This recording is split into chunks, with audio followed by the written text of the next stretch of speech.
Microphones and headphones provided by Audio-Technica. To learn more, head over to audiotechnica.com.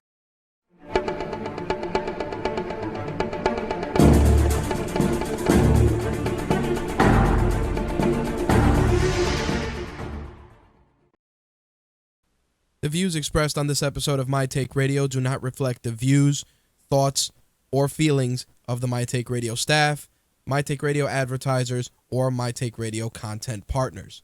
Listener and viewer discretion is advised.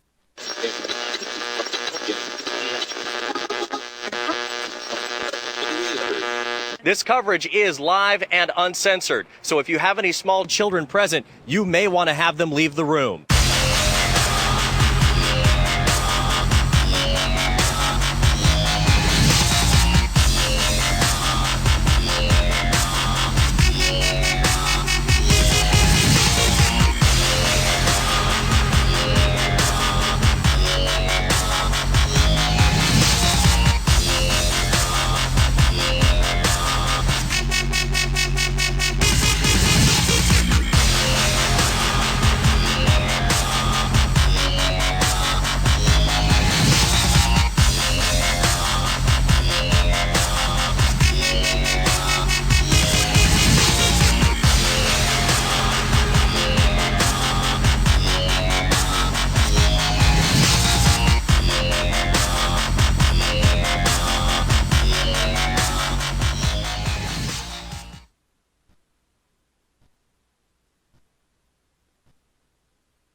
Hey, what's up, guys? My Take Radio, episode 265, broadcasting live Wednesday, January 14th, 2015. I'm your host, Rich, and our caller number is 347-324-3541. Again, that caller number is 347-324-3541. If this is your first time tuning in, My Take Radio is a variety show covering mixed martial arts, professional wrestling, gaming, and entertainment. As always, the show is rated M for mature, so listener and viewer discretion is advised. All right, so we got a lot to get into this week, especially on the wrestling side of things. MMA is a little quiet, even though we have a couple of cards on the horizon. We got a Bellator card this coming Friday. We have a kickboxing card. We also have, of course, the UFC Fight Night on Saturday with Conor McGregor, Dennis Seaver in your main event, so we're going to get into that. We're going to get into this past Monday's episode of Raw, which of course had the announcement of Randy Savage being inducted into the Hall of Fame, which was very cool. But aside from that, I did feel that the rest of Raw was rather subpar, and we're going to get into that. As always, we will take your calls. Again, that number 347-324-3541. Again, that number 347-324-3541.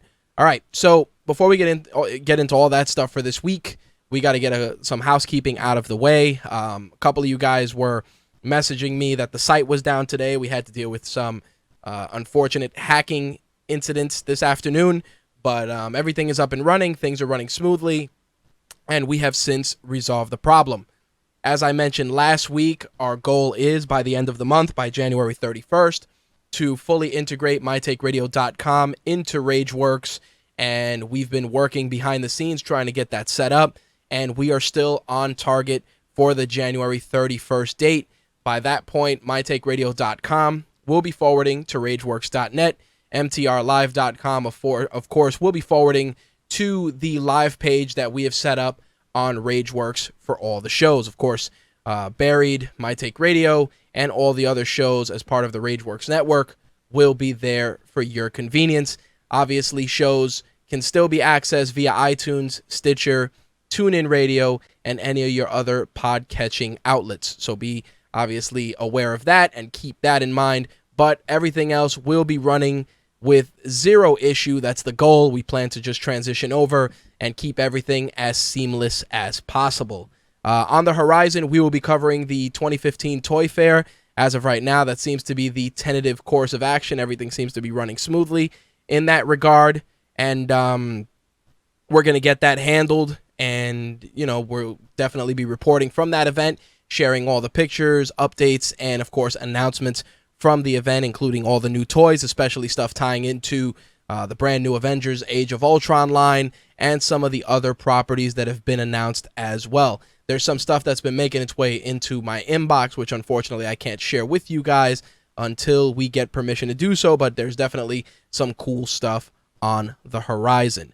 Of course, a lot of content going up on RageWorks.net. In particular, of course, Lucha Lee has joined us, and he is sharing his Lucha Underground recaps along with some other content that you'll be seeing on RageWorks. Of course, there's new stuff from myself, Slick, and of course the Ragies from Jay Santee, which should be finalized. We actually had a Ragie trophy done up for that specific article. It took a little longer than I would have liked, but we did get that done. So be on the lookout for Jay's Ragie Awards, and he has a lot of cool categories he came up with. I'm actually going to add to that as well and share some of my picks just to kind of give a little conflict to what Jay put in there. Hoping you guys enjoy that. We're definitely going to try and integrate the Ragies into all our other outlets as well, including gaming, movies, and of course gaming as well. For 2014, obviously, we're not going to do it, but we're going to definitely do something for 2015, maybe a mid-year Ragies, and also an end-of-the-year Ragie Awards as well. If everything goes according to plan, who knows? We may even turn that into a live broadcast. So just to recap, mytakeradio.com being rolled into rageworks.net, mtrlive.com will forward to a live page on RageWorks, so everything should run smoothly. We are going to do some design alterations to rageworks.net just to allow you guys to have an easier and more streamlined viewing experience. As always, if you have any issues or concerns or even questions, or you're interested in participating or contributing to rageworks.net, please drop me a line, rich@rageworks.net or mtrhost@mytakeradio.com, whichever makes you feel more comfortable. For those of you that went to mytakeradio.com looking for episodes 263 and 264, I did not post them there only because we're trying to just transition everything to RageWorks, and just the double posting, we're going to have to end up moving all that stuff over. So for those of you that were looking on mytakeradio.com for it, we will be posting an update advising you guys on where those two episodes are on rageworks.net so you can check them out. One thing I did want to put out there is we're definitely off to the races with regards to download numbers for the show. Within already 2 weeks into the month of January, we are crushing it, making tremendous strides, doing some record-breaking numbers, and I am eternally happy and grateful to all of you guys for continuing to support us and definitely contributing where you can and supporting our movement as best as possible. Just a quick reminder with regards to that if you are interested in watching the video feeds of the show, we do put them on YouTube, either on the My Take Radio YouTube channel or on the RageWorks YouTube channel. That will continue to be that way for the foreseeable future. Same thing with social media accounts for both My Take Radio and RageWorks. There will be some duplication and some cross-posting just to ensure that our audience is getting all the content that we put out there, especially on Facebook, which many of you know is a complete wasteland if you're trying to get your content out there. All right, so with that said, that is the update for this week. A couple of things I did want to say before we get into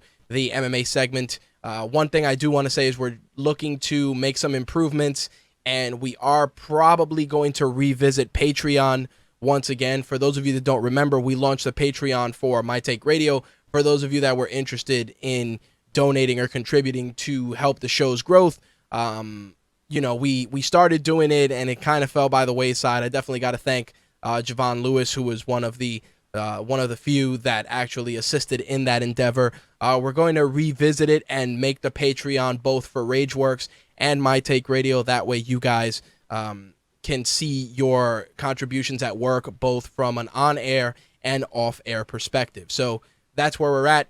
All right, this week's topics, like I said, we got a ton of MMA news. I want to talk a little bit about the Jon Jones situation, which took another turn towards Weirdsville this week. And of course, we're going to get into all the wrestling news of the week. As always, 347-324-3541 if you want to contribute and get involved. With that said, let's get into the week's MMA news, shall we?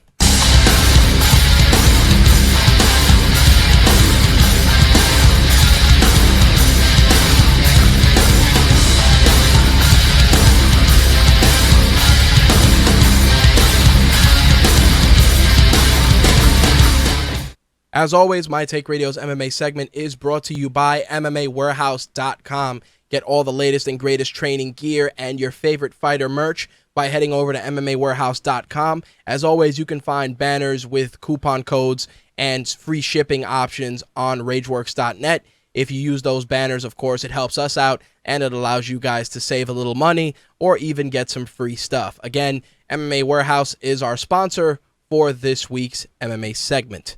All right, so I want to open things up with Wanderlei Silva, who is in the news this week because he posted a brand new YouTube video, and if there's one thing that Wanderlei does quite well is stir the pot. And, of course, after his lifetime ban and just his subsequent falling out with the UFC, there were a lot of eyes on Wanderlei Silva because many people were awaiting his take on the Jon Jones situation, much like Chael and some of the other real important people in the MMA community. Wanderlei's opinion definitely is quite heavy, especially with regards to fighter pay and with the Jon Jones situation as well. He did address the Nevada State Athletic Commission with regards to how they've handled not only the Jon Jones situation, but the testing for supplements and as well as MMA athletes, of course. And he said, instead of regulating it, you are damaging the sport. You should protect the equality and the safety of the fighters, but you don't know what you're doing. When asked about Jon Jones, let me rephrase that. His opinion on Jon Jones, he said, you will step out of this and use this as a lesson for many people who have the same problem. Keep being the great champion that you are. Now, the funny thing about the Jon Jones situation is that many of us, myself included, look at it from the standpoint that the punishment has not been levied in such a way where you would think that the situation was as grave as it was. But we're talking about one of the faces of your company, one of your marquee fighters, one of your champions testing positive for cocaine, and the fact that the results came out accidentally, being like I said last week, a big black eye not only on the commission but on the sport itself. Now, of course, a lot of people are saying, yeah, but Jon Jones has a problem, and we should try and support that, support his recovery, et cetera, et cetera. And I'm going to be frank. As human beings, we are in charge of our own destiny. And as a representative, not only of a sport, but of an organization, as a champion, you have a certain platform and a certain expectation that's set before you.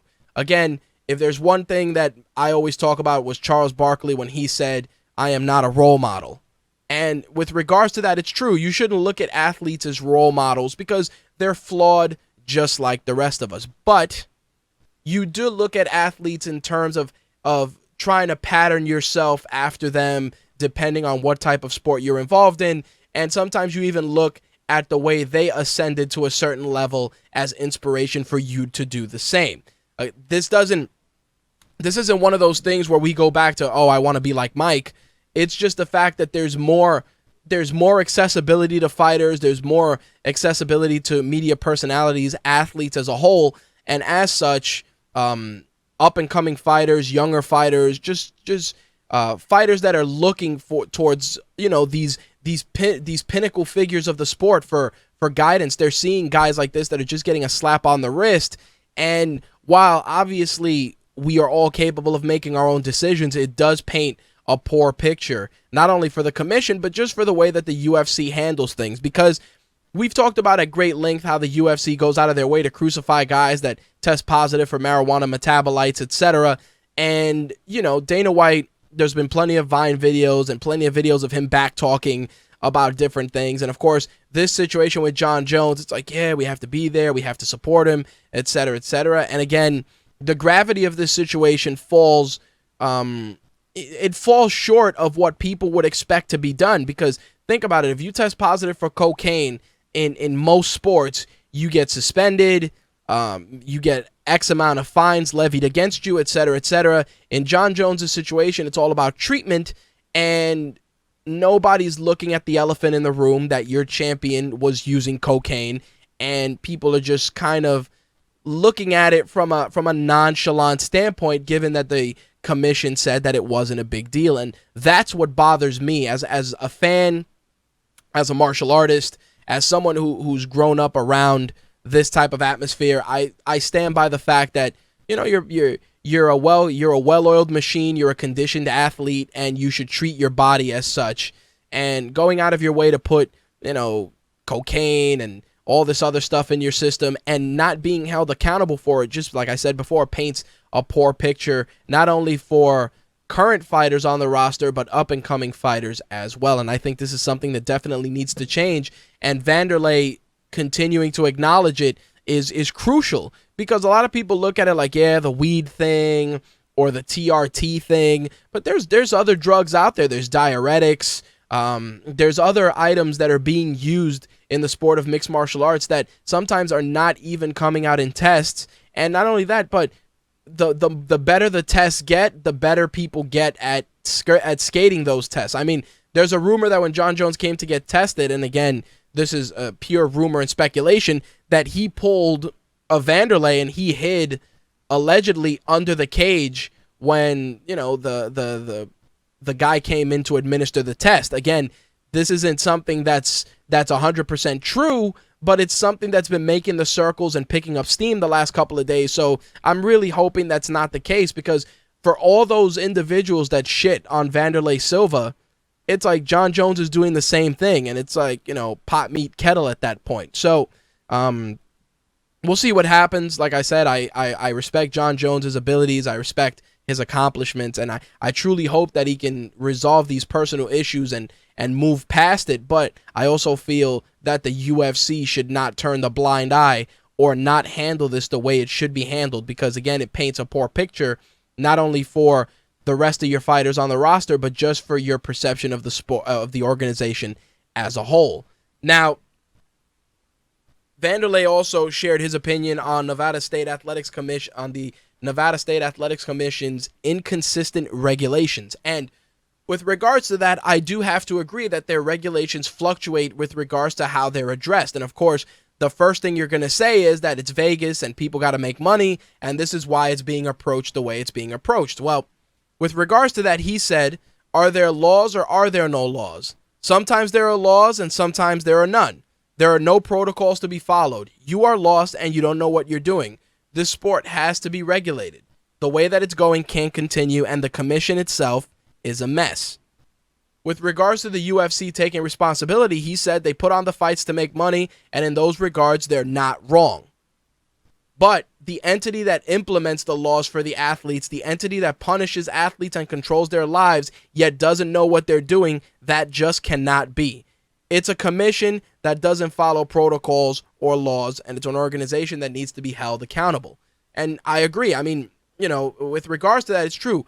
The commission is going to handle the overall broad stroke of how the sport of mixed martial arts is regulated, but the organization has to also take a stance and create bylaws and rules as to how not only to handle fighter conduct, but how to also handle just disciplinary actions as well. It's like, and you know, we've talked about this before. If one guy goes on Twitter and makes, you know, remarks that are against the fighter conduct policy, and that person gets punished, you know, and let's say Ronda Rousey, as an example, makes similar inflammatory comments, yet there's no disciplinary action levied against her, then the playing field is not level. And that's something you have to look at. I mean, you know, if one guy says, hey, you know, this guy's a fag or something like that, and that guy gets suspended and he gets reprimanded, and, you know, Ronda Rousey says something, or, you know, one of your more high-profile fighters, Conor McGregor, says something, and all of a sudden it's, oh, that person was in the heat of the moment, or that person didn't write that, or their phone got hacked, or some lame duck excuse that we all know is bullshit, and it's just because they don't want to be held accountable. I mean, we've talked about this with WWE as well, with regards to how wrestlers get tested and how disciplinary action gets handled, and there are issues there as well. But when you're trying to, or correction, when you're saying that you are the leading organization in mixed martial arts, when you want to be compared to the NFL or Major League Baseball or Major League Soccer or any of the other large entities in the world of sports, you have to handle yourself across the board equally. There shouldn't be a different level of punishment for a lower tier guy versus an upper tier guy. It's unacceptable and it's wrong, and I agree with what Wanderlei says 100%. So it's not a shock that Wanderlei would also address CM Punk and, his imminent debut in the UFC, and he said, did this guy ever compete? Did he ever get punched in the head? Did he ever compete in anything? No. Then it's dangerous to put him inside the cage against a professional fighter. If he takes a blow to the head and dies, what will the commission say then? Sorry?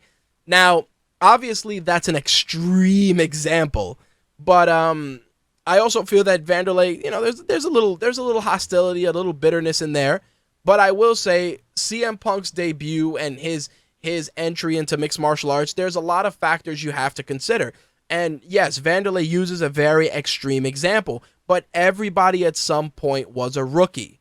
Now, whether you're a 21-year-old rookie, a 25-year-old rookie, a 35-year-old rookie, hell, even a 40-year-old rookie, the fact is you're a rookie and you know the risks when you get in the cage, and the governing body knows the risks when they put you in there. Now, obviously, the promoter needs to be the one that's in control. Now, nobody's saying that you're going to put him in there with a can, but nobody's saying that you're going to put him in there with an elite top 5, top 10 fighter. You might put him in there with somebody in the top 15, in the 10 to 15 bracket or in the 15 to 20 bracket, but you're definitely not putting him in there with any of the hitters that are in the top 10 of the division. It's just not happening. But I understand where he's coming from, but he did use an extreme example. CM Punk's debut is a debut that will be watched not only by the wrestling community, but by the mixed martial arts community as a whole.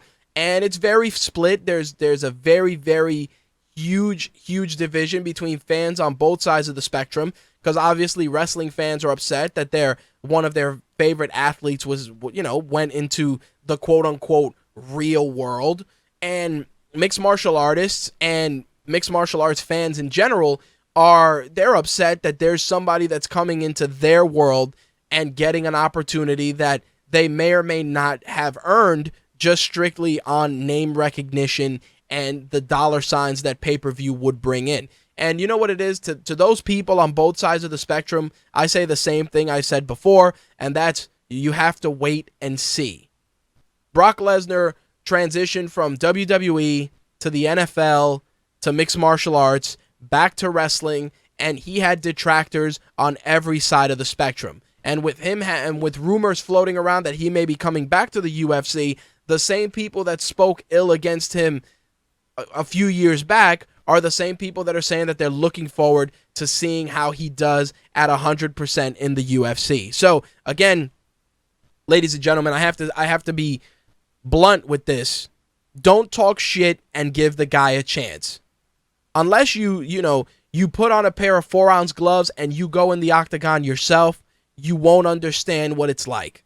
And for a guy like CM Punk, it's one of those questions, can I do it? And if I can do it, can I be successful at it? We all have that. We all strive to be better. We all want to be better athletes. We all want to be better individuals in any field. I mean, even myself as an extreme example. I come here, I do the show, I edit the show every night. I see all my flaws, I see all my weaknesses, I see all my verbal crutches, and I got to accept them, and I got to be better every week. And sure, people are going to tune in and they're going to say, man, this guy's presence is shit, or whatever the case may be. And maybe they're right, maybe they're wrong, but at least they're giving me a chance to prove it or prove them wrong. And that's all I got to say with CM Punk. Give the guy a shot. Let him go in there. He's got a training camp. He's got a good team. Let him go in there and let him be the guy in charge of his destiny. If his destiny is to go in there and get his ass kicked, he's going to go in there and get his ass kicked. And if he goes in there and he impresses and then gets his ass kicked down the road, so be it. But that's a choice that he made on his own. So for those of you that are on the message boards and on Twitter and on Facebook, and you're already waving the banner of failure with regards to CM Punk, don't do that. because you didn't do it for a Chuck Liddell or a Randy Couture or a Tito Ortiz or a Ken Shamrock when they were on the come up. Again, everybody starts from the bottom. Everybody. Simple as that. Anyway, so after Wanderlei's video, it was interesting to me that an article was put out with regards to female mixed martial artists testing positive for banned substance. And, it's one of those things that it happens on occasion, but it's not talked about as much. But I just found it incredibly ironic that after Wanderlei's video and all the conversation that created, a female mixed martial artist was popped with supplementation. And the funny thing is, with illegal supplements, excuse me. But the funny thing about her instance was that the Nevada State Athletic Commission actually sent the paperwork to the wrong address. So when she passed the test, they were going based on the stats. Well, correction, they were doing it based on the licensing paperwork from her last appearance at World Series of Fighting. So let me break this down for you guys. Ashlee Evans-Smith was tested positive for a diuretic after her fight with Raquel Pennington at UFC 181.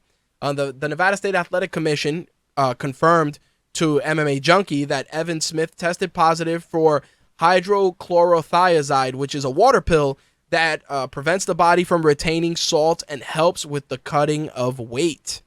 Now, Ashlee Evans-Smith's manager said that the Nevada State Athletic Commission sent the notification to the wrong address and that they use her licensing from her fight at World Series of Fighting, which took place in June. Now, the NSAC rep said the complaint was sent on January 2nd via regular mail, and we used the address that she put on her application. Now, it's interesting because neither Ashlee Evans-Smith, she was neither informed nor received a copy of said issue, and they using the licensing paperwork from World Series of Fighting 10 obviously is a problem all its own. But in any event, the Nevada State Athletic Commission will surely issue some sort of disciplinary measure against her. But the funny thing is that's how disorganized it is. This lady, you test her, she tests positive, and you don't even go above and beyond trying to find a current address. You just send it to the address on file instead of, contacting the UFC and saying, hey, this fighter came up like this. We want to ensure that you guys get a copy of this and she gets a copy of this, etc., and blah, blah, blah. We're going to discipline her accordingly. Nope.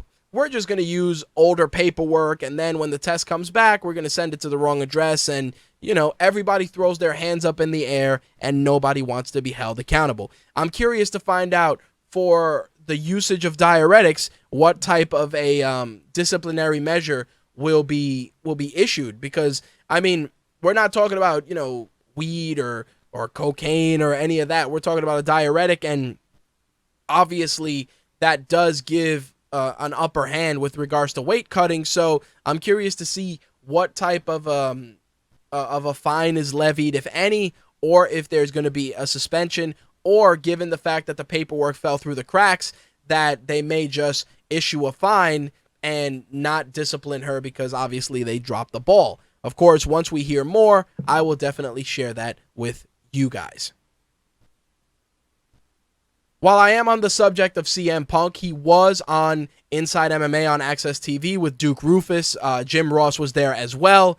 And, a couple of things came out of his appearance on Inside MMA, which is a really, really great show. I'm a big fan of Boss Rutan, and I love the way that they approach the sport on that show. I think that CM Punk and Duke Rufus are going to have a very good relationship together, and there's going to be a lot of testing there, especially for a guy like CM Punk, because Rufus Sport has a lot of great guys. Obviously, Anthony Showtime Pettis, his brother, Ben Askren, Anthony Pettis, his brother, plus Ben Askren as well.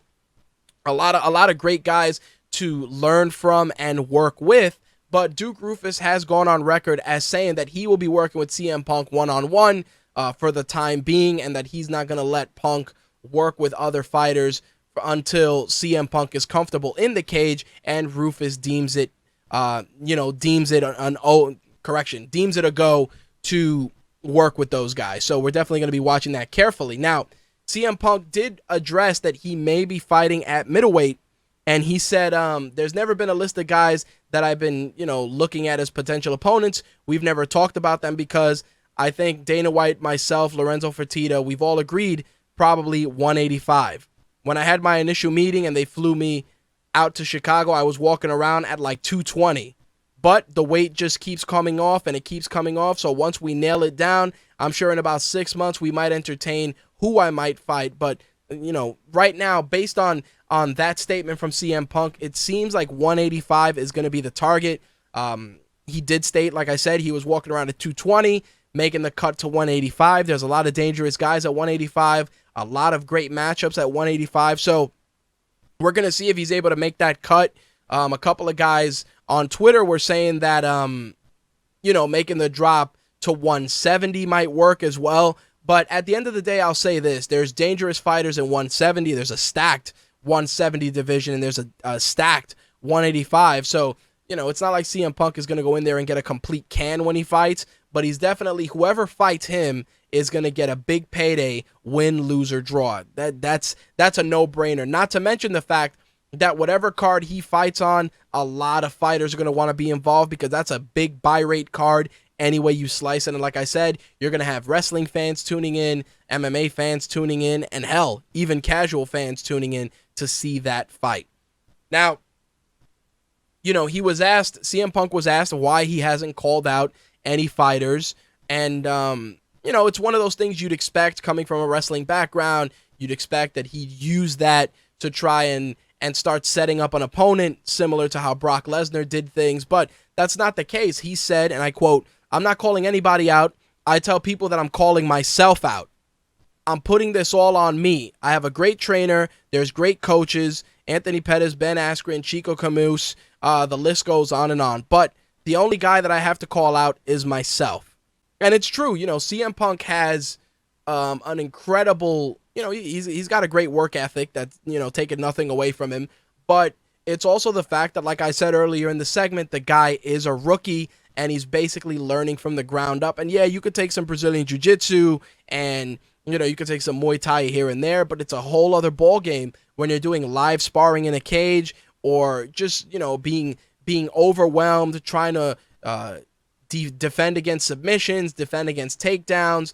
You're going to have to also work on, obviously, your stand-up. It's going to be a lengthy process. So I have a feeling that we probably won't see CM Punk in the cage in the UFC octagon till at least the later part of the year. I'd like to say maybe September, October of 2015, and that's being generous. Hell, I wouldn't be shocked if they didn't save his debut until maybe December and use it for an end-of-year card. It depends on how fast he learns, how comfortable he feels, and what type of an opponent they can lay out for him. Mortis says in the chat, imagine if Brock comes back to the UFC after WrestleMania and they put Brock and Punk on the same card. You know what the crazy thing is?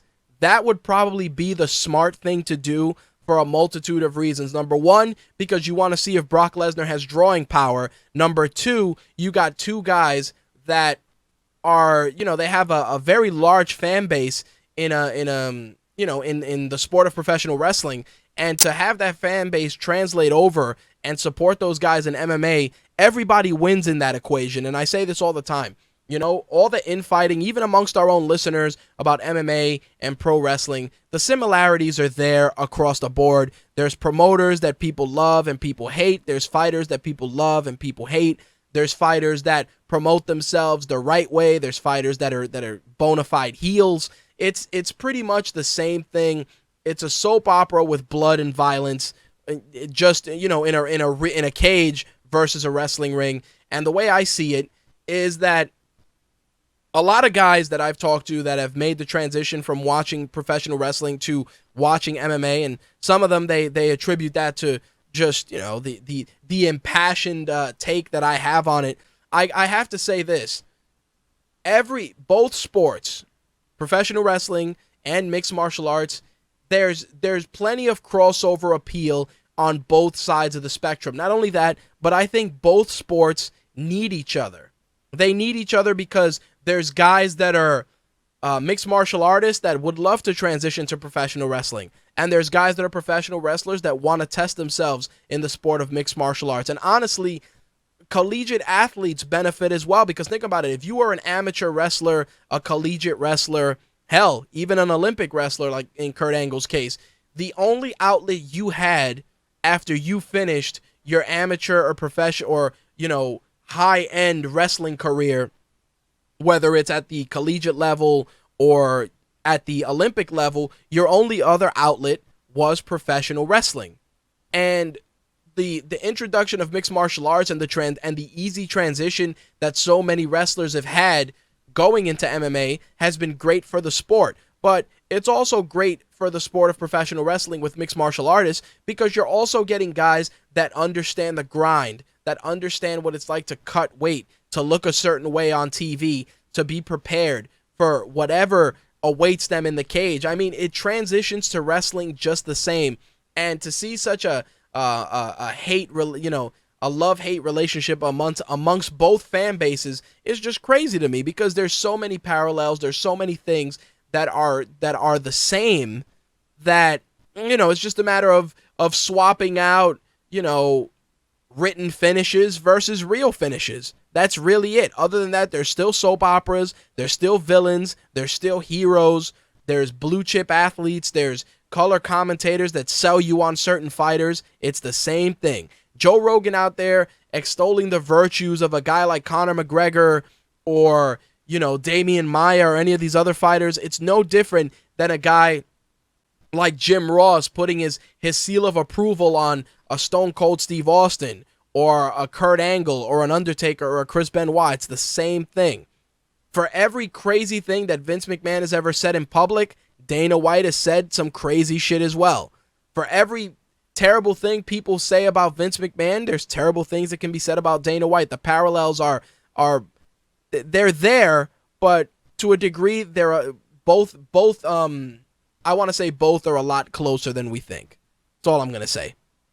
Anyway, so I want to talk about some fight cards that are coming together and some fights that were recently announced that I'm really excited for.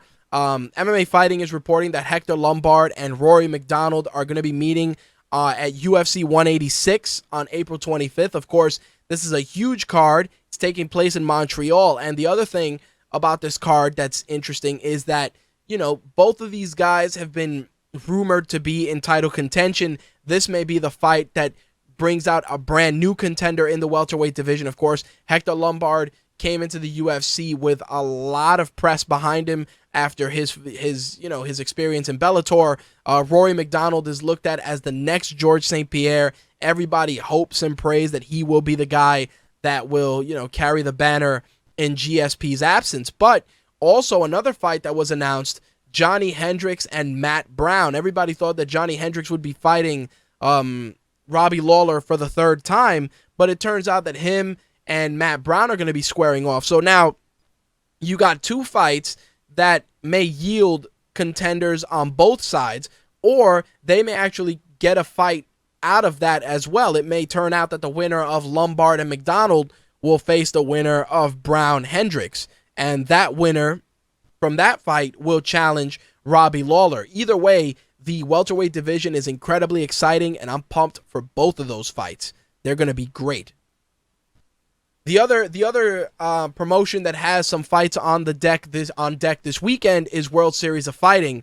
That's happening January 17th, and you can watch that card on the NBC Sports Network. You're going to have to check your cable provider for that. But the main event is Brian Foster and Jake Shields. Of course, Jake Shields, we all know from the UFC, now fighting for World Series of Fighting. So definitely check that out if you want to see what Jake Shields is up to. Give that a look. Like I said, that's going to be airing on the NBC Sports Network, so check your local cable provider for that. Now, Brock Lesnar's contract in the WWE has not even ended yet, and people in the UFC are already issuing challenges. Now, the funny thing is, the people that are issuing challenges are the usual suspects, the Alistair Overeems. You got You got guys like him putting out those challenges, but an interesting challenge came out, and it was a challenge from Brendan Schaub. And he said, and I quote, "Doing fake wrestling is not the same thing as being in the UFC. You're playing grab ass." That's what Brendan Schaub said. You know, if you're going to win or lose, yeah, it's hard on your body, great. But he hasn't been competing and training like I have. If he comes back to the UFC, I would 100% send him packing back to the fake wrestling. Now, and I say this all the time, for those of you that say, oh, wrestling is fake, you know, etc., you've never taken a bump to understand what it's like. You don't understand that in every instance, the probability of you being paralyzed, crippled is always there. Not only that, but you have the rigors of being on the road and quote unquote fake fighting 360 days a year, sometimes more. For Brendan Schaub to say that, it's incredibly, you know, it's an incredible insult, because Brock Lesnar has been in the UFC, he has trained, and he has fought. And last time I checked, he was a fucking champion when he was there. And people are going to say, yeah, but Brock Lesnar fought a couple of suspect guys. Really? He did he? Frank Mir was a suspect guy. Randy Couture was a suspect guy. Alistair Overeem, Cain Velasquez. Even if he lost, he fought guys that are bona fide legends. And Brendan Schaub, he's been on the show. He's been on the show before, you know, and I have no ill will towards the guy, but I just feel that for him to say something like that and just come off the way he did, I understand that obviously he's trying to secure himself a fight, but it looks, you know, it looks in poor taste, and it just shows a lack of education. And, you know, Slick writes, wow, just because wrestling is scripted does not mean these guys cannot fight. Mortis adds, a rusty Randy Couture and Frank Mir did beat him once. This is true. But you got to look at this, and Mortis, I'm glad you bring that up. Randy Couture, even on his worst day, can probably beat all of our asses. It's, you know, Rusty is an interesting way of looking at it, but think about it. Randy Couture can pretty much beat up the average human being with minimal effort. These are the facts. Frank Mir, yes, Frank Mir did beat Brock Lesnar, but Frank Mir also in the rematch got dismantled just the same. And Frank Mir's resume is not a resume that you can easily sweep under the rug. You look at Frank Mir's resume, this is a guy that broke Tim Sylvia's arm. He broke the arm of Nogueira in his fight. Like, Frank Mir is a dangerous fucking human being. Now, obviously, Frank Mir suffers from the Rob Lowe DirecTV scenario, in the sense that it depends on which Frank Mir is going to show up. Is it the super crazy, I'm going to break every bone in your body Frank Mir, or is it the Frank Mir that wants to try and sit there and box with you for 3 rounds? It depends on how you look at it, but either way, Frank Mir, another guy that's, you know, he's got Hall of Fame credentials on that resume.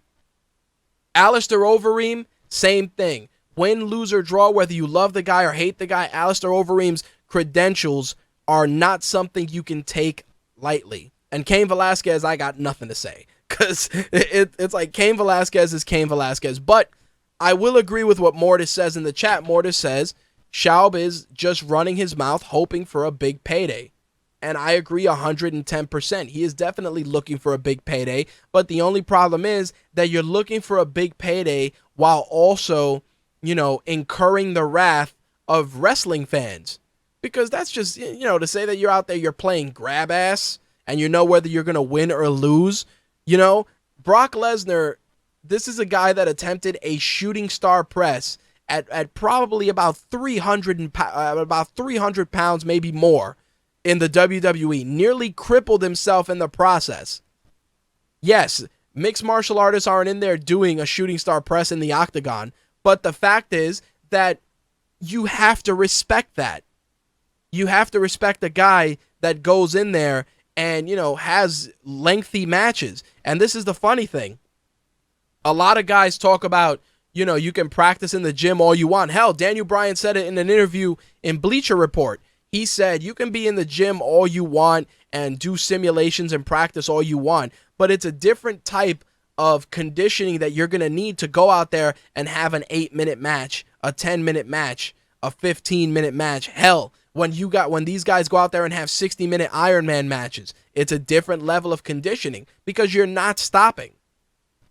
Yeah, you have your rest holds, and, if you're Randy Orton, you have 17 chin locks, but at the end of the day, there's a different level of athleticism required. Again, both sports require a certain type of crazy to do. And Brendan Schaub, he's trying to secure that payday, but I just think that he's doing it in a way that's just poorly done. He could have just as easily said, Brock Lesnar's going to come back from WrestleMania, and I'm going to kick his ass and send him back to WrestleMania. And that would have been fine, but to, call professional wrestling grab ass, that's a little much, I think. It's a little, I don't want to say classless because it's not classless. I just feel that it's just incorrectly timed shit talking. We'll go with that. Anyway, this weekend, of course, we got UFC on Fox straight out of Boston. A really, really big card. There's a lot of things that we are very, very interested in seeing here at My Take Radio. Benson Henderson, Donald Cerrone, hype for that fight. Uriah Hall finally has an opponent after Costa Philippou dropped out and Lewis Taylor was injured. He will be facing Ron Stallings, and definitely going to be a fight worth checking out. I'm really hyped for that. The other fight, Norm Park, Gleison Tebow. Gleison Tebow is definitely not a slouch. Don't take that guy lightly. So that fight may be the dark horse of this card. And of course, like I said, Conor McGregor, Dennis Siver. A title opportunity is on the line for Conor McGregor against Jose Aldo if he gets past Dennis Siver decisively. So just for a recap, the UFC Fight Pass portion of the prelims begins at 6 p.m. The other prelims are on Fox Sports 1 at 7 o'clock, and the main card is on there at 10 p.m. Eastern. That is on, I thought it was the 17th. For some reason, I have here that it's the 18th. Either way, I'll make sure to try and share the weigh-ins with you guys. They'll probably be on Friday, so be on the lookout for that on RageWorks, and you guys can check that out as well. One thing I did want to talk about, and this is something that we've talked about on countless episodes, is the super fights. Everybody wants to see a super fight in the UFC, whether it's Jon Jones and Cain Velasquez, Anderson Silva and Jon Jones at one point. Everybody feels that super fights are inevitable. Now, ironically enough, TJ Dillashaw said that he would like to have a super fight with Jose Aldo. When asked, he said, now would be the time because I don't have anyone to fight. He was asked about facing Renan Barão again, and he said, I wanted that Cruz fight so bad. I feel like it's something that fans wanted and I wanted, and it was something to put a stamp on my championship. But maybe, again, I have to train for my third Barão fight. I don't think he deserves a title shot, but he might be the only one in line. Now, he was asked if he would fight his teammate Uriah Faber, and he said, I guess I could give it a 1% figure, but I don't see it happening. We don't want to fight each other. He's the one who talked me into fighting. Now, it's true. I think that an opportunity for a super fight between Dillashaw and Aldo would be interesting, and it would definitely generate a sizable buy rate, but you have to weigh out, and I've talked about this before, the UFC also looks at quote-unquote moving the needle. And you have to ask yourself, TJ Dillashaw super fight, Conor McGregor, Jose Aldo in Ireland. It's a very, very, very big, it's a big difference between both fights. Don't get me wrong, a super fight will definitely, move the needle, quote unquote. But Jose Aldo, Conor McGregor would probably generate bigger interest, obviously because McGregor will go out of his way to sell the shit out of that fight. Plus, if you do it in Ireland, forget it. It's going to be Dana White swimming in money along with the Fertittas like Scrooge McDuck. But again, we'll see what happens. Either way, whether it's McGregor and Aldo and TJ Dillashaw, either way, both those fights would be amazing to watch, and I hope we get one of those sooner rather than later. Now, when I started the show, I talked about Jon Jones being in the news this week. And you guys won't believe this. So Jon Jones' mom was interviewed by CBS affiliate WBNG TV. She said, and I quote, "Jon's stay in rehab lasted 1 day, and that he is, quote unquote, continuing to get more educated on the subject." She then added that Jon Jones is going to be at Sunday's AFC Championship game to watch his brothers, Arthur Jones, of course, on the Indianapolis Colts, and Chandler Jones on the New England Patriots, square off. Camille Jones also added the following: "I'm glad that this happened to Jon. This stopped him in his tracks. This let him know that he may need to change some friends because everyone is not for you for the best. This is a good thing as far as our family is concerned, so we weren't upset. Me and my husband considered it a blessing from God that our child was able to be helped and know that he needed to stop and know that he needed assistance to stop before it came to something worse." Now, you know, in life, there's an old saying that in life we are the sum of the 5 people we're closest to. Some people may believe that, some people may not. Depends on who you ask. But for you to look at this and think that Jon Jones needs to continue to get educated on the subject instead of doing a full course of rehab is ridiculous. I don't give a shit what kind of discipline you have. You're not just gonna stop using coke from 1 day at rehab. It's bullshit. Stop lying to yourself. These are the facts. The guy got bagged. He got bagged and he had to go to rehab. Rehab is not a 1 day thing. I know guys that have done rehab, that have gone back into rehab for their own demons, whatever they may be, without putting their business out there. And the fact is, this is a lifelong process. Everything's a process. Everything's a step. From the guy that gets his 6-month sobriety chip to the guy that gets his 1-year sobriety chip to the guy that doesn't attend certain functions because the temptation is always there, to the individual that cuts off certain people that were enabling the bad behavior. It is a multi-step approach. And for his mom to come out and, it's his mom. I understand she's going to do her best and she's going to try and spin it in a positive light. But you should not have gone on record saying that Jon Jones did a 1-day stint in rehab. You should have said, "Hey, my son is working through it. It's a process, and we'd appreciate if you respected our privacy at this time." And that's it. And if he shows up at the game to watch his brothers play, nobody would have batted an eyelash because they would have seen him supporting his family. That's it. But the fact that you go out there and say, "Yeah, he did a day in rehab and now he's going to go and, he's going to read some books and he's going to research." There is no research. You did coke. God knows how long you did coke. And now all of a sudden you're going to research? What are you researching? You need to sit in a chair in a room full of people and say, "Hello, my name is Jon and I have a substance abuse problem." To which people respond, "Hi, Jon." And that's it. And you need to do that for the foreseeable future. Period. That's it. And when you are deemed fit or deemed not a danger to yourself, then we move forward. Seriously. It's insane. It is insane.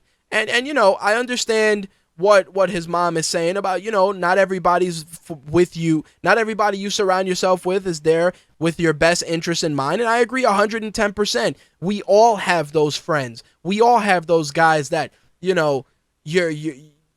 not to say that you get pressured into it, but the probability of you getting into some shit increases when you're with certain individuals. We have those friends. We have them. We have those guys. We got the guys that, that they might have a gambling problem or they might have a substance abuse problem. And you got to cut those people off because you don't want to get caught out there. I can go on record and say that I've eliminated my fair share of friends that just were involved in different things that I'm just not a fan of, whether it's, the street game or just things that weren't conducive to me as a human being. And that's part of the situation here. I mean, the guy's a successful athlete worth millions of dollars. He's, everybody caters to him. The guy walks around, and it's true. It's a very, very jarring experience when you're a prominent athlete that pretty much the entire world tells you that you are one of the most dangerous men walking the planet. I don't care who you are, but if you're not mature enough to handle that, it's gonna fuck with you a little bit. Period. It's insane. It's insane. And I understand the way that, again, his mother approached it, and it's no disrespect to his mom, because a lot of mothers would do it the same way, but I just feel that, that you're utilizing certain things that you don't need to utilize. You need to be clear, concise, and you need to cut it off, because things like this are going to be spun in a negative light. I'll be honest when I tell you, I saw at least 7 websites today that said Jon Jones does a 1-day stint at rehab and he's magically cured, ? And I saw it not only on MMA websites, but just mainstream sites. Uprocks, I saw it on a couple of other sites, and it's crazy. It's crazy that all it took was his mom doing the right thing, just giving an update, and because, she was honest in it, everybody looks at it like, yo, your son did a 1-day stint for coke. It's a crazy, crazy situation, and I'll say this, when Jon Jones goes to see his brothers play, it's going to be a very sizable distraction. Now, it's obviously not going to affect the game itself, because the game is the game, but it will affect a lot of other things. If the Patriots win and, Chandler Jones is on the field and he might be interviewed and he's standing there with his brother John, oh, Chandler, I see you're here with John. John, how's recovery going? Now, his brother might be saying his brother's going to be like, yo, what the fuck? And it's true. And that's what I mean. There's going to be a distraction there, because depending on the media outlet, depending on how it goes, it may come to that. Hey, John, how's your recovery going? And you don't want that. You don't want that to detract from, a victory in a championship game. You don't want that. And I just feel that if he was going to be there, it should have just been kept quiet, and that's it. Much like the coke thing. That shit shouldn't have been made public either until the UFC had disciplinary measures in effect for that. Seriously. It's insane. But I just want to go into the chat and acknowledge some of the lines in there. We're getting a lot of great lines from our guys. Mortis says, Matt Riddle pops for weed. Dana White goes on a tirade and calls him an idiot and stupid. Jones gets popped for cocaine. Dana White says, well, people make mistakes. That is 100% true, and that is a video that has been floating around the internet for the last couple of weeks, and it is priceless. Mortis then adds, maybe Dana should be tested. Dana and John were probably doing lines together. Slick adds, Rich cut me off because I am addicted to chicken. I miss my man Rich. I hope. And Mortis adds, I hope you get help for that. Oh man, it's crazy, but think about it. It's just that entire turn of events, that entire thing that his mom probably did just, to answer questions, is just snowballing into everybody saying, yo, this dude did a 1-day stint in rehab. It's insane. Anyway, moving along. I'm sure a lot of people are going to take this the wrong way as well, and it is an interesting statement from Lorenzo Fertitta with regards to Conor McGregor, in that he says that he feels that Conor McGregor is the Irish Muhammad Ali. Yeah. There's one Muhammad Ali, and that's it.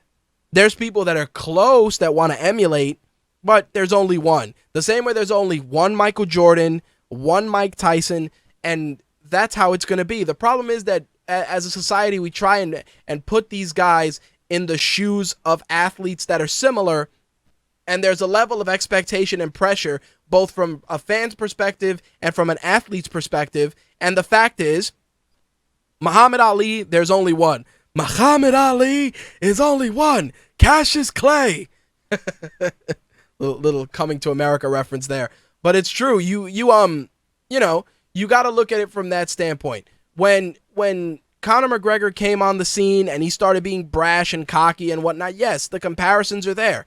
But you can't create that level of expectation, because that level of expectation is what's going to be a hindrance for a lot of these guys. And, we've talked about that, the pressures for guys like Jon Jones, the pressures for guys like Chael, Anderson Silva, Nick Diaz. Hell, Nick Diaz, that's why he hates being in the quote-unquote press side of the sport, because he just wants to go out there and he wants to fight.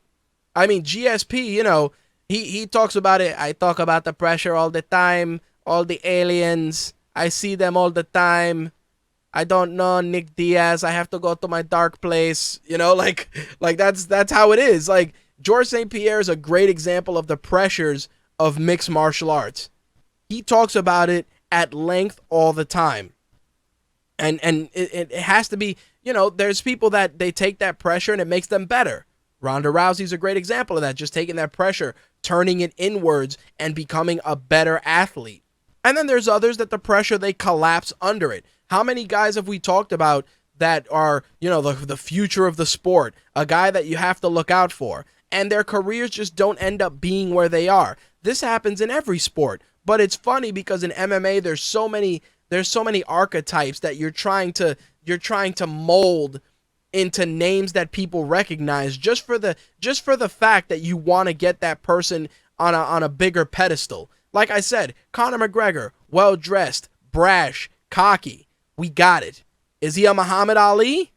Sure, he may emulate Muhammad Ali, but it's a comparison of apples and oranges. Same thing with Mike Tyson. There will be one Mike Tyson. Always has been, always will be. Sure, guys are going to come along that have that same ferocity, that same tenacity, that same zest for violence, but it's not the same. You're not going to be able to measure it the same way. It's impossible.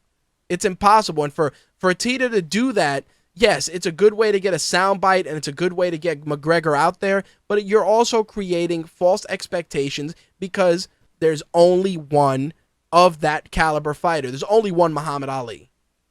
Period.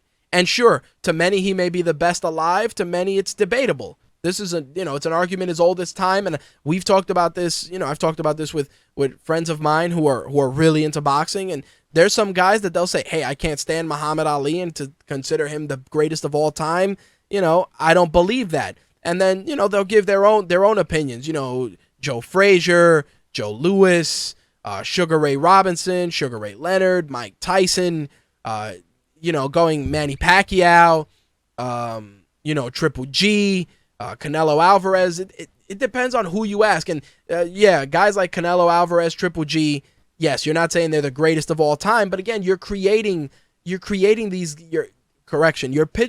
these guys because of who they are, and then you're forcing other guys that are on the come up to fall into that. I mean, there's no better example than Michael Jordan. Kobe Bryant's the next Michael Jordan. LeBron James is the next Michael Jordan. Harold Miner is the next Michael Jordan. Nope. There's only one MJ. There always has been, and there always will be. Guys are going to come and go and break his records, but there's only one Michael Jordan. Period. Simple as that. Anyway, on the Bellator side of things, Bobby Lashley was forced to withdraw from his fight with James the Colossus Thompson. As of right now, James Thompson has no opponent for his fight, but there's a rumor that King Mo may step up and take that fight. I don't know how certain that is, but Bobby Lashley and his fight with James Thompson is not happening at the present time due to injury.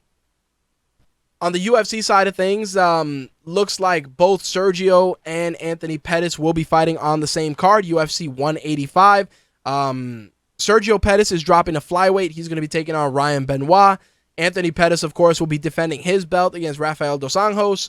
Roy Nelson's going to be taking on Alistair Overeem, and Chris Carrasco will be taking on the very dangerous, and again, a guy who everyone has great expectations for, Henry Cejudo.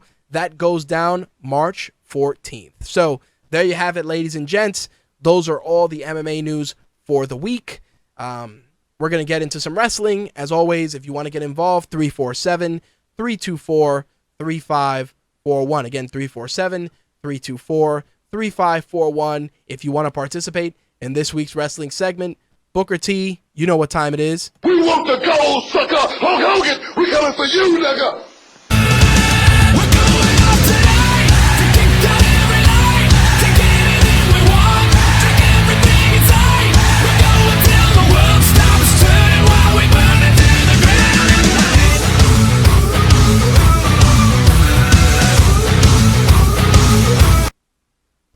As always, our wrestling segment is brought to you by WWEshop.com. Use our promo code WWESAVE10 to save $10 on orders of $70 or more. Again, that promo code is WWESAVE10 for our sponsor, WWEshop.com.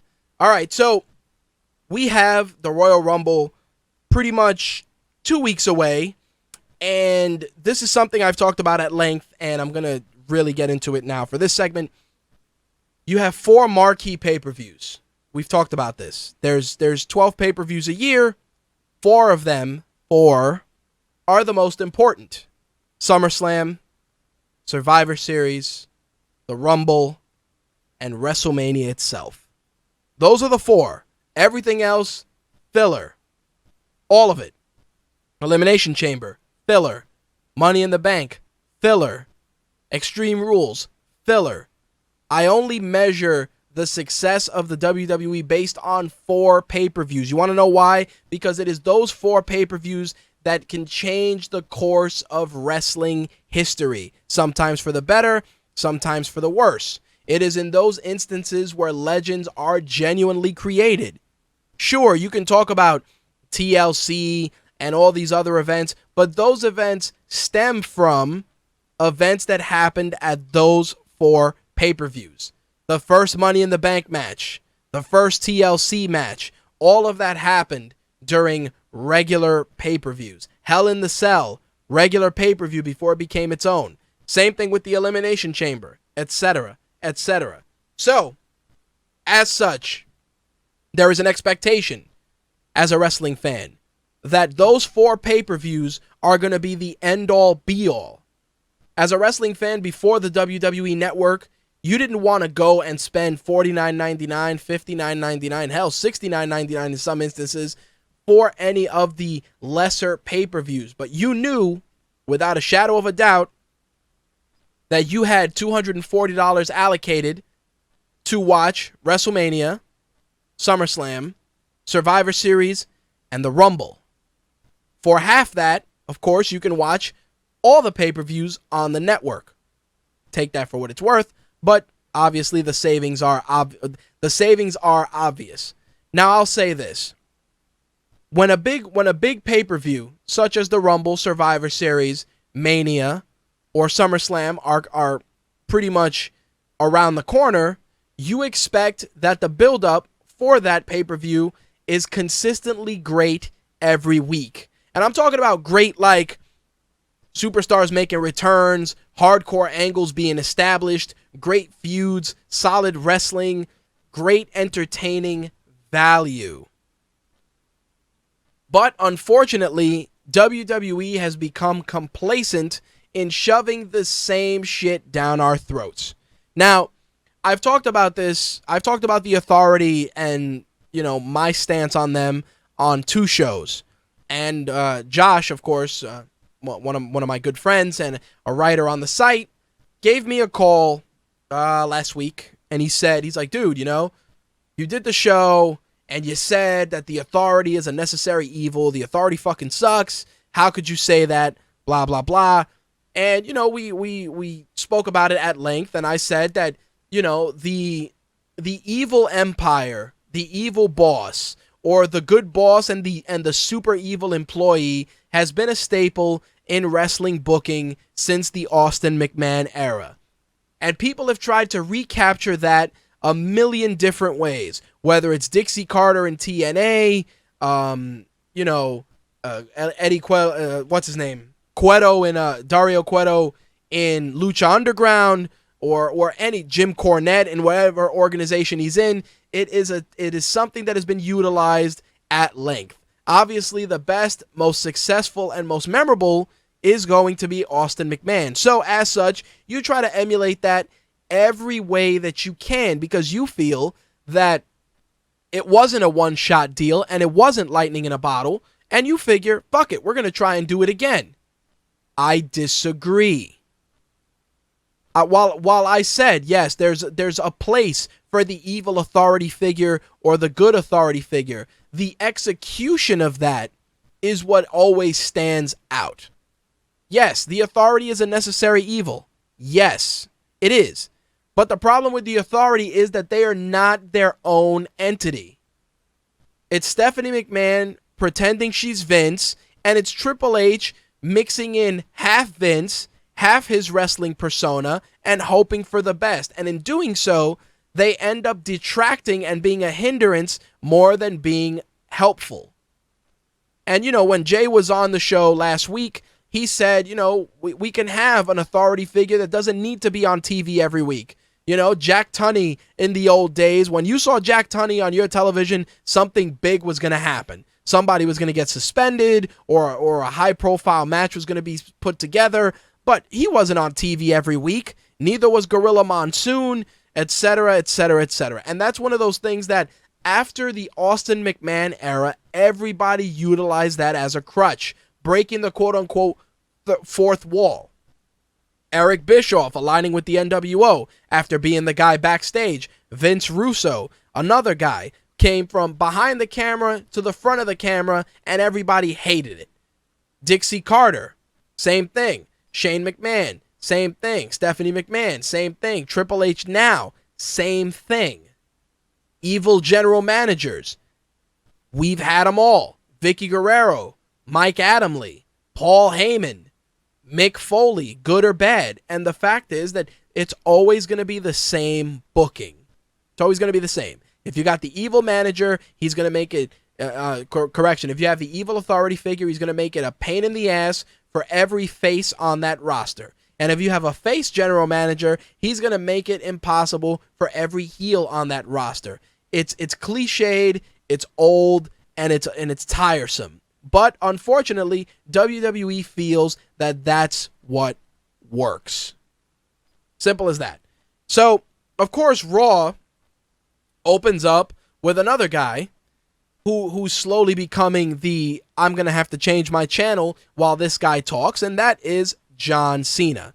So, of course, John Cena comes out acknowledging the firing of Ziggler, Rowan, and Ryback, and of course, that leads to the authority coming out, blah, blah, blah. Hey, we're going to give you an opportunity to win their jobs back as long as you can survive and defeat Seth Rollins in a lumberjack match. Now, as again, cliched as it is, you knew that the lumberjacks were going to be all heels. You knew it was happening. And as soon as they said that match is happening now and all the lumberjacks came out, it was all heels. Bad News Barrett, all the usual suspects. And as soon as they came out, I said, John Cena's losing this match because we're going to drag it out. Now, the first thing that people start to complain about is, Seth Rollins, blah, blah, blah. He's being booked terribly, etc., etc.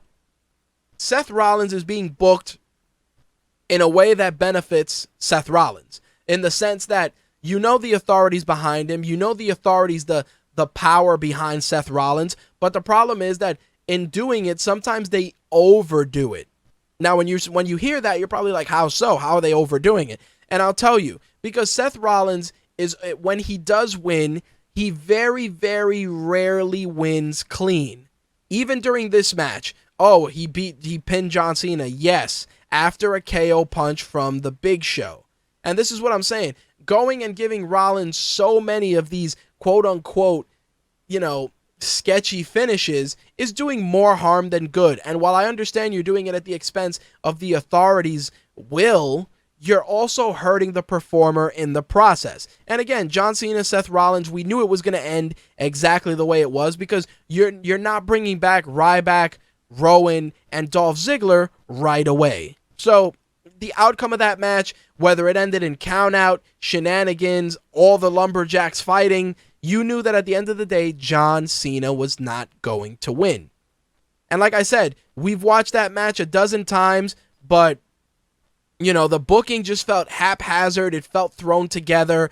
I will say that Seth Rollins continues to improve leaps and bounds on the microphone, continues to become one of the marquee heels on the broadcast, aside from, obviously, the Authority, who many people feel are at the top of their game. And I'm sorry to say it, Stephanie McMahon sucks. Her quote-unquote heel tactics suck. Why? Because she's not her own character. She tries to be Vince in a dress. And it fails miserably. Miserably. Anyway. So, of course, we cut to a segment backstage with Stephanie McMahon talking about quote-unquote disciplinary actions. And, of course, the Usos and Dean Ambrose are back there expecting to have some punishment laid out. But Stephanie McMahon, of course, curveball. Turns out the Usos aren't going to be punished, but that Naomi is going to have a match with one arm tied behind her back against Alicia Fox, which we all know that the one arm behind the back matches are 9 times out of 10 the opportunity for you to go and either take a leak, make yourself a snack, or maybe take that dump that you've been holding for the last half hour. And this was no different. Anyway, Dean Ambrose was pretty much sent to get a psychological evaluation, which, considering how erratic Dean Ambrose persona is, the segment was either going to be very good or very bad. Now, there was a part of me that was hoping we'd get something along the lines of Dr. Shelby with Kane and Daniel Bryan, but instead we got something totally different, and it was a nice segue to acknowledge the sometimes amusing SmackDown Thursday commercial. And Ambrose did a great job in the segment. I felt it worked very well. And the payoff for the segment was just as funny. Now, they did a backstage segment with The Miz and Damien Mizdow, which was okay, but it just felt so out of place because it really was serving no purpose whatsoever. But I did find that Ambrose's segment was definitely substantially better than Mizdow and the Miz's segment for the Golden Globes. I thought that was just forced and honestly kind of lame in my opinion. Anyway, Cesaro and Tyson Kidd continue to grow as a tag team in a tag team match against the New Day, this combination being Kofi Kingston and Xavier Woods. I really thought that the match itself was solid, and the involvement of Adam Rose escapes me because I just feel that aligning Cesaro, Kidd, and Adam Rose together is just completely stupid. But if you're trying to set up the inevitable 6-man tag match against the New Day at the Royal Rumble, then I can understand the point. But I'll tell you guys right now, the New Day gimmick is shit. It's shit. Them coming out, shucking and jiving, being all happy-go-lucky. It gets to the point where, they're shitty, and it's not even by accident that they're shitty. Their gimmick is shit. The announce team doesn't even bother to put them over. It's just a bad state of affairs for all three of those guys, and I feel terrible for them because they're stuck trying to make this gimmick work. Meanwhile, on the flip side, pairing Cesaro and Kidd, while you would think that it would turn out to be terrible, we have got some good tag team wrestling from both guys. You get an air of, power and glory there. A lot of the strong style with a lot of the high flying. I think it works. And I also like that Cesaro and Kidd are doing a lot of really cool double team moves together. And I think as a tag team, if you give them a good name, maybe put Natalya as the valet, you could do a lot with them in a tag team, but you have to let them work. Saddling them with the New Day and hoping for the best is just a terrible thing to do. I mean, if you're trying to groom a team to start feuding with the Ascension, then maybe you want to use Kofi Kingston or Big E or whoever, because at least at that point, you're giving them a meaningful feud with fresh opponents. You know? Slick adds that the pairing of Cesaro and Kid is actually helping Natalia's diva angle with Paige. This is true, but I also, I try not to acknowledge that because that's all Total Divas shitty booking, which, for the sake of getting that show over, the fact that you try and force it into my wrestling product is a detriment. But I understand where you're coming from, and it's true, it does serve a purpose in that respect. But I do feel that the pairing of Kid and Cesaro from a tag team wrestling perspective is good, but it just needs to be utilized better. Anyway, I wanna get into this, and this is terrible. This is probably the lowest point of the evening, and it involves the Big Show coming out to cut a promo, and Roman Reigns coming out to cut a promo. And the fact that Roman Reigns utilized Jack and the Beanstalk in his promo was the most abysmal thing I've seen them do with Reigns in the last couple of weeks. And at that point, you're trying to make him cut a promo on par with something that would come out of the mouth of The Rock, and it just looks terrible. Terrible. The entire exchange was embarrassing. It was embarrassing for me as a fan, and it should have been embarrassing for Reigns as a performer. And I say this because somebody writes your promo. They tell you, hey, Roman, this is what you're going to say. As a superstar, yes, you may not be the best at promo work, but holy shit, reading that promo on paper should have made you say, you guys really want me to fucking say this? Are you serious? Because it was terrible. Terrible. This is a guy who used, I think it was Suffering Succotash in his promo last week, which leads me to believe that the rumor that Vince writes his promos is fucking true. Because, man, oh man, is it shit. And I'm sorry to say it. You guys want it to work. Creative wants it to work so badly. And Vince wants to make it work so badly. But Roman Reigns is not ready for the main event. The more you put him in these feuds with guys like the Big Show, he's going to continue to be exposed as a one-dimensional guy. And it's that's exactly it. One-dimensional. Let's jump in the time machine, in the My Take Radio time machine, and look at the Shield as a unit when they debuted. Dean Ambrose handled the bulk of the mic work. As Seth Rollins improved, Seth Rollins handled most of the mic work. Roman Reigns was relegated to either silence, one word, or just doing his talking in the ring. And that is still the case today. Rollins is a better worker. He is better on the mic than Roman Reigns. Ambrose is better on the mic, better on, overall than Roman Reigns. But Roman Reigns, since he's the WWE product, all energy is forced on him. And that should not be the case. What you're doing is you're turning Roman Reigns into Rocky Maivia. You're not turning him into The Rock. You're turning him into Rocky Maivia, where people pretty much boo him as soon as he comes out, or the Die Rocky Die chants. I'm sorry, the Roman Empire catchphrase is not going to catch on. Not happening. These terrible fucking promos that only worked for The Rock are not going to work for him because he just doesn't believe him. He doesn't believe in them. You could see on the guy's face that he doesn't even believe in the promo he's cutting. Me and a good friend of mine had a conversation about Ryback's promo a couple of weeks ago, where he was talking about The Secret and all the stuff that impacted him as a performer. And I felt that was probably the most genuine version of Ryback I saw on my screen. It showed that he was more than just a lumbering oaf, and that he was a good, he was good on the mic when given the opportunity to be himself. Roman Reigns needs to either be himself or get a mouthpiece, because right now he is his own worst enemy. Every time he cuts a promo, he distances himself from the rest of the pack. I'm sorry to say, he could be athletic as all hell. He could jump over, He could jump over all 3 ropes in the ring, land on the announce table with perfect form, and not break a sweat. But the fact that you cut a promo and you suffer in succotash in a promo negates that completely. It is terrible.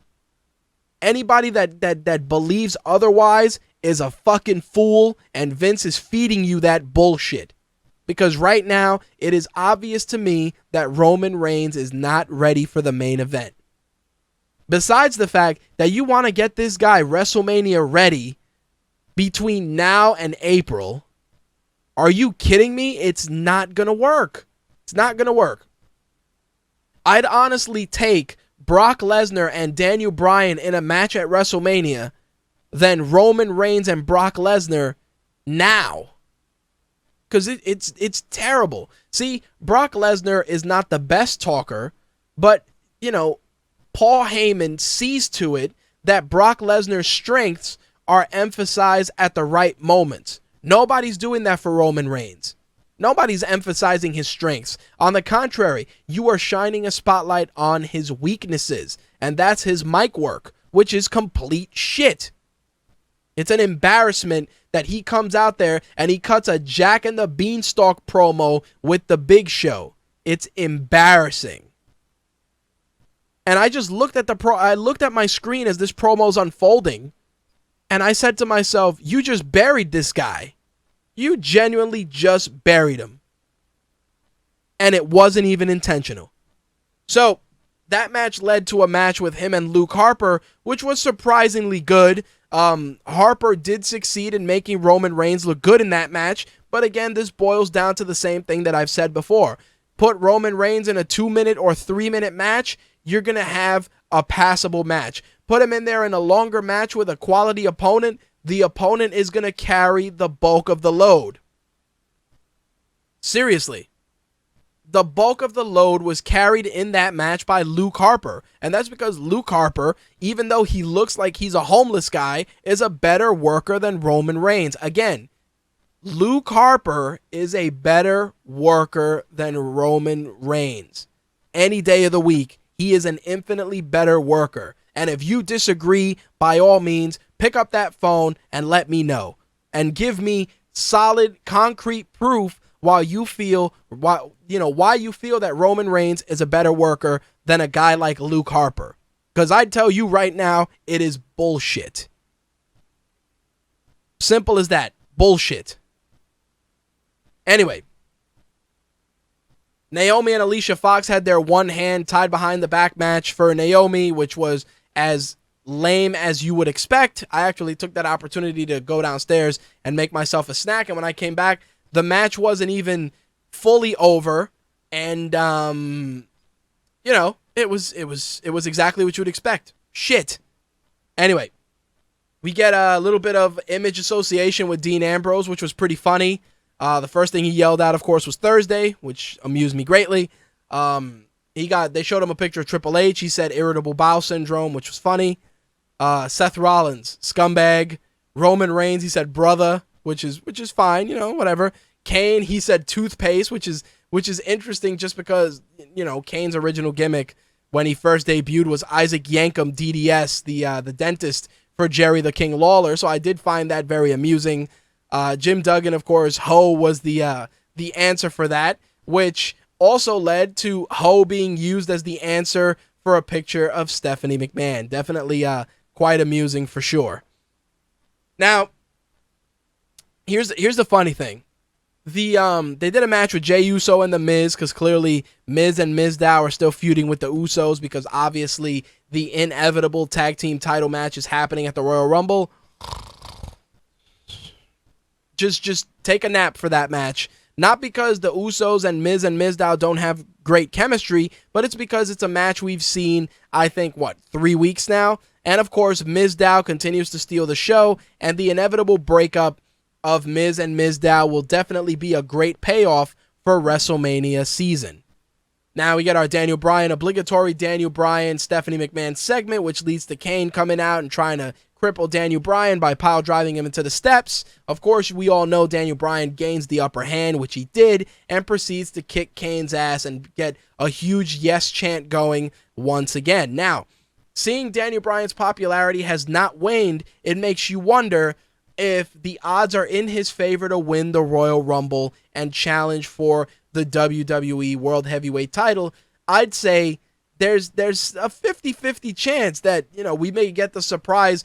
We may get a big surprise with Daniel Bryan winning, because honestly, it's a great story, overcoming the odds, overcoming injury and adversity to once again derail the authorities' plans and become champion. It writes itself, and it's a good payoff. Will we see that?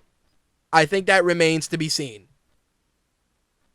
Slick says Daniel Bryan is not going to catch a pile driver anytime soon. Absolutely the hell not. Definitely not. We got a little bit more Diva action, which of course is angle advancement for Total Divas, with Brie Bella squaring off against Paige in a pretty decent match. Other than Tyson Kidd's inadvertent involvement and a subsequent slap in the face, it continues to be Total Diva angle advancement at the expense of obviously Tyson Kidd and the rest of the other divas on the roster. We got a backstage segment with Bray Wyatt saying he was joining the Rumble, which is great. Then we got the official announcement that Randy Savage was your marquee name going into the Hall of Fame, which was, it definitely was bittersweet for me as a fan. I've been waiting a long time to see that announcement on my TV screen. When you look at the who's who of professional wrestling, when you talk about, I'd like to do a Mount Rushmore of 80s wrestling superstars, the first names that come to mind are Hogan, Savage, Warrior, and in my opinion, probably Jake the Snake.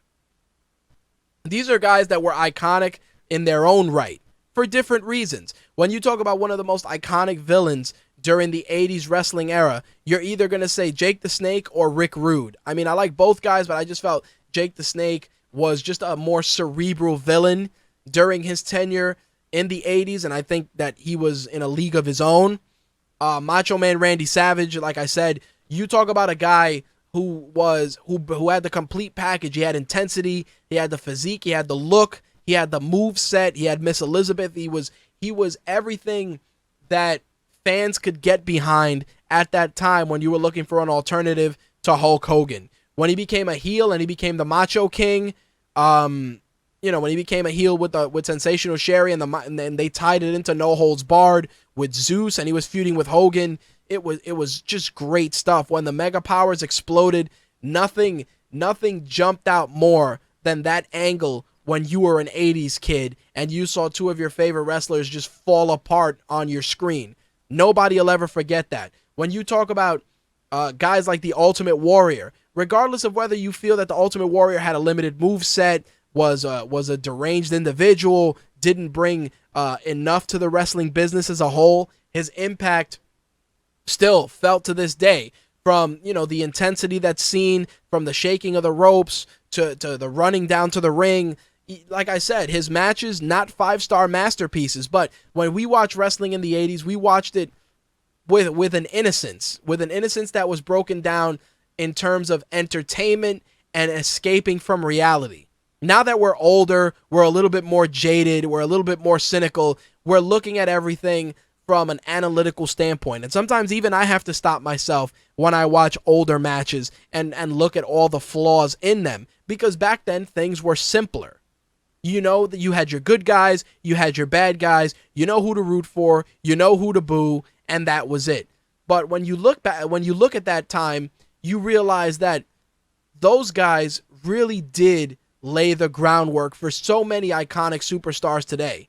And, to see Randy Savage, one of the last guys who I always said deserved to be in there sooner rather than later, was tremendous for me, just as a fan, just to see that, and to see that video package, and to see the video packages of all the wrestlers, trying to imitate Randy Macho Man Savage. It was great, because the guy was in a league all his own. His promos, his look, his ring gear. I mean, when I was watching the video package, I said to my wife, I'm like, man, when Macho Man used to wear the capes, it was fucking awesome, because the capes were huge and lavish and really over the top, but they just worked. Then the guy comes out, with tassels all over his jacket and a cowboy hat, and it worked. It was just, it's one of those things that when you look at it, you say to yourself, man, that was a crazy, crazy time. You had, over the top bad guys, over the top good guys. And like I said, you watched it with an innocence that's just, it's not there nowadays. Like I said, we're more informed, more aware, and to an extent more jaded. I mean, I acknowledge that at times I can be jaded, but it's also because I'm watching wrestling from an analytical and not just purely entertainment standpoint. I know a lot of guys that watch it strictly from an entertainment standpoint, and when I point out certain flaws, they're like, yeah, man, but, it was still kind of cool to watch. And, we have that.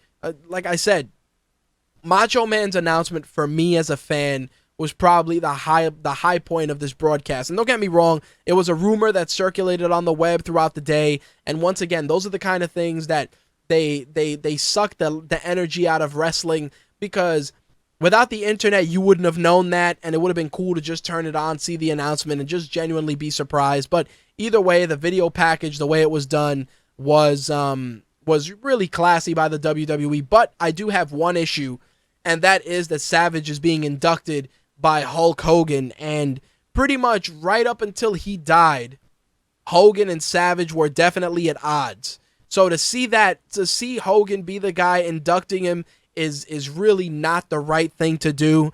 If anybody would induct Macho Man Randy Savage into the Hall of Fame, it should be his brother, Lanny Poffo, the Genius, or it should be one of the guys that was part of one of the most memorable matches in wrestling history, and it should be Ricky the Dragon Steamboat. Because when people talk about wrestling classics, it's going to be Savage and Steamboat at I believe it was WrestleMania 3. You can't sweep that under the rug. Yes, I understand the mega powers, but by putting Hogan in that predicament to induct Savage in the Hall of Fame, it's going to be partially Hogan putting himself over as well. I want to think that that's not the case, but I almost feel that it's going to go in that direction. Again, Savage should have been inducted either by his brother, the Genius, or by Ricky the Dragon Steamboat. As for the video package, it was very well done. If there's one thing WWE has, is an amazing production department, and to also see all the superstars, trying to impersonate Randy Macho Man Savage was definitely one of the high points also of the evening. I think The Miz and Roman Reigns kind of did a really, really good job with it. But like I said, you have one of the most iconic guys in the game, and other than what I saw on Monday night with Miz, Roman Reigns doing it, I think probably one of the best impersonations of Randy Savage I've ever seen is Jay Lethal's Black Machismo, who still to this day does an incredible Randy Macho Man Savage. Simple as that. I am pumped for the Hall of Fame. I'm glad to see him getting inducted, and it's probably going to be a moment that's going to be remembered for quite some time. So there you have it, ladies and gents. Randy Macho Man Savage is your first entrant into the 2015 Hall of Fame class. Ooh, yeah. Fantastic. All right, so the Ascension took on two jobbers, and I went and got myself something to eat yet again because it was awful. Anyway, Lana comes out with Rusev to shit on Ryback, which obviously is going to add fuel to the fire of Ryback and Rusev's inevitable collision course, which I'm sure will happen either at the Rumble or shortly thereafter. But I did like Dean Ambrose and Rusev's match. It was fun, and the ending was a little abrupt with the ref stopping the match, but I felt that there was definitely something there. I think Ambrose, given the opportunity and good opponents, really can showcase that quote-unquote lunatic fringe, and Rusev brought that out a little bit. I just feel that Rusev, in the effort to book him so strong, a lot of these guys just don't get to benefit as they should, and Ambrose is definitely in that situation. All right, so last but not least, we close out with the quote-unquote contract signing, which we all know was going to end in complete anarchy, and it did, with Seth Rollins cutting an amazing promo going into business for himself, and not only that, but really, really opening up the floodgates where the fans can genuinely be divided. Because on one side of the spectrum, you got Rollins representing the Authority and the fact that the Authority can get control of the WWE World Heavyweight Championship. On the flip side, you got Brock Lesnar, Paul Heyman, and the fact that, you have this enigma, this monster, this unbeatable human being as your champion, and his allegiance lies firmly with Paul Heyman, and that's it. And then, of course, you got your hero, John Cena, the hero of the masses. The fact is that any way you slice this match, you can benefit from it a few ways. If Brock Lesnar stays champion, we all know that the inevitable collision course with the Royal Rumble winner is what's going to make WrestleMania worth ordering. Simple as that. If John Cena manages to win the belt, it may lead to Seth Rollins cashing in and Seth Rollins becoming champion. But I will say that Seth Rollins becoming champion at the Rumble will be a transitional championship reign and not a long-term championship reign, because I don't think the WWE is comfortable with Rollins main eventing. I could be wrong, but I do feel that more than likely it's going to be Brock Lesnar finding a way to retain, either because Rollins is going to cash in and he's going to lose and Heyman's going to have the last laugh, or Brock Lesnar is going to get the victory and he's going to run out before Seth Rollins can cash in.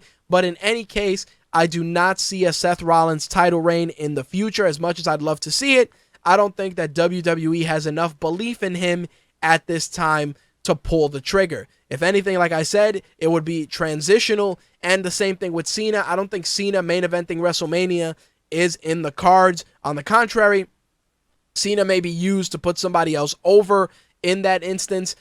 More money is on Brock Lesnar going in as champion, because considering that it's his final appearance, I believe the Raw after Mania may be his true final appearance. I think that he's going to want to go out putting somebody else over. It's the right thing to do. And besides, there's of course the gravity and the weight behind defeating the one that is the one in 21-1. So we'll see what happens. Like I said, we got one more. We got the Raw from the 19th, Martin Luther King Day. That is the final Raw before the Royal Rumble. So hopefully they will dial it in and give us something better. I'm not holding my breath, but we will see what happens. All right, let's get into the other wrestling news for the week. I did want to kind of talk about NXT, but I did not get to finish watching it.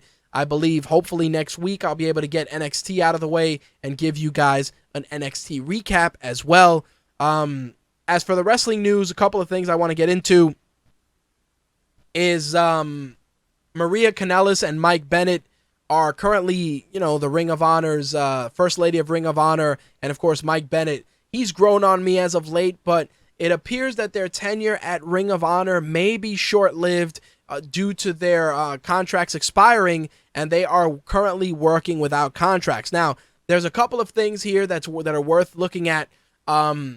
There's two potential suitors that may benefit from Maria Kanellis and Mike Bennett, and that's Lucha Underground and TNA. Of course, Maria Kanellis, many of you remember, she was in WWE and was released in 2010. She joined Ring of Honor in 2011 and ended up becoming pretty much the premier female manager in Ring of Honor. Of course, she ended up working with Mike Bennett, and they are husband and wife in real life. So it'll be interesting to see where they end up. Mike Bennett is a unique wrestler because you either like his shtick and his gimmick or you hate it, but Maria is definitely a big part of it. So I'm curious to see where he ends up. I'd honestly like to see him end up in TNA because I feel he's a good fit. His moveset, his presentation kind of works with the TNA roster versus the Lucha Underground roster, because I think the Lucha Underground roster is just way too high flying, way too fast, and Bennett is more of a well-rounded competitor. If I had to compare him to anybody, it would probably be Bobby Roode in TNA. So we'll see what happens. It's something worth watching, but I'm not sure that they'll be renewing with Ring of Honor. Of course, once I hear more, I will definitely share it with you guys. I just noticed that Slick said in the chat, Cena and Lesnar is very possible for WrestleMania, which would open Rollins and Reigns or Rollins and Bryan for a main event. You know what it is? Cena and Lesnar, again, especially in the grandest stage of them all, I don't think it's what they're shooting for, just because Lesnar's last match again should be for putting somebody over that's brand new. Lesnar dropping the title to Cena at WrestleMania would be a given, and it would not give people the incentive to order a match when it's somebody like Daniel Bryan. Like Daniel Bryan and Brock Lesnar would be probably a solid main event, because you got two guys with great wrestling background. They have, some sprinkling of MMA in there, but again, the biggest story is the return of Daniel Bryan from injury, overcoming the odds to once again become champion. The story writes itself, and again, WrestleMania has to end with a feel-good moment, good triumphing over evil, and if anything, there's no better triumphant ending than a yes chant once again with confetti raining from the sky, and Daniel Bryan overcoming the odds and defeating the beast incarnate Brock Lesnar. But again, it's something that we're going to have to watch, and the landscape isn't going to be fully laid out until after the Rumble, but I really would like to see Bryan once again in the main event at WrestleMania, because it really solidifies, like I said, the culmination of a great story. But we shall see. There's a rumor that's been floating around the last couple of days that WWE is going to start working with the MMA apparel company Tap Out.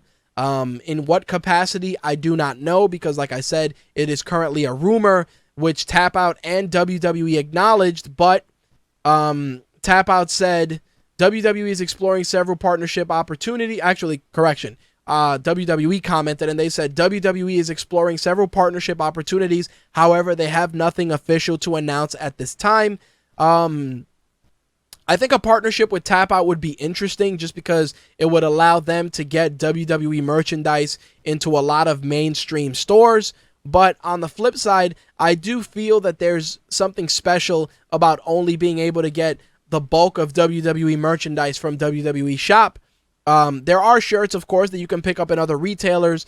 Hot Topic gets a lot of licensed merch, but you don't get the full assortment of merchandise when dealing with any of these retailers, and a company like Tap Out can succeed in getting WWE in a foothold, getting them in a retailer, and, in a retailer that hasn't been utilized on that platform. I always feel that WWE would benefit from offering their clothes, their shirts in some of the more big box stores, because it would allow a broader audience to be able to pick them up. I mean, don't get me wrong, I don't mind shopping on WWE Shop, but sometimes you want to try the shirts on, see how they fit, etc., etc. And I'm curious to see how a partnership with Tap Out would accomplish that, but as of right now, take that with a rumor. All right, now, I did want to talk about New Japan Pro Wrestling, because their show is debuting on Access. I believe it will be airing tomorrow night, and it's going to show the match between Okada and Tanahashi for the IWGP Heavyweight title from Wrestle Kingdom 7. It's going to be on Access TV. It's a 13-episode run, so do yourselves a favor, look it up on your cable guide, and try and DVR it if possible. I think New Japan Pro Wrestling has some of the best wrestling going on today, and we got to try and throw our support behind it, because I think more fans should check out Japanese Puro and pro wrestling so that they could get a better understanding of the strong style and see that sometimes you don't need elaborate backstage segments or crazy angles to deliver a good wrestling product. Again, Access TV is going to have New Japan Pro Wrestling. Check your local listings for a date and time. For me, I believe it is tomorrow night, and I'm going to try and have something for you guys next week if I get to check out the first episode. All right. A couple of weeks ago, we were talking about WWE's failed attempt to launch the network in the UK. Well, it looks like that has since been resolved, and a lot of areas in the UK have already received access to the WWE network, including Ireland, areas of Ireland and some parts of the UK. If you're an international listener, you can get the network on the Xbox One, Xbox 360, iPhone, and iPad. Once the PlayStation Store is updated, I believe, PlayStation owners will be able to access the network as well. Now, if you watch Monday Night Raw on Monday, you saw that the announced team currently is Michael Cole, JBL, and Booker T. That is permanent, as the King has been transitioned to SmackDown alongside Michael Cole and Byron Saxton. Now, for the pay-per-views, it's still going to be Michael Cole, JBL, and Jerry Lawler, but they are trying to phase Jerry Lawler out. And one of the reasons is obviously age consciousness. The WWE is becoming more conscious of that. Plus, they didn't want to phase Lawler out after his stroke incident. So by moving him over to SmackDown, it's something that it kind of works for everybody's, for the benefit of everyone.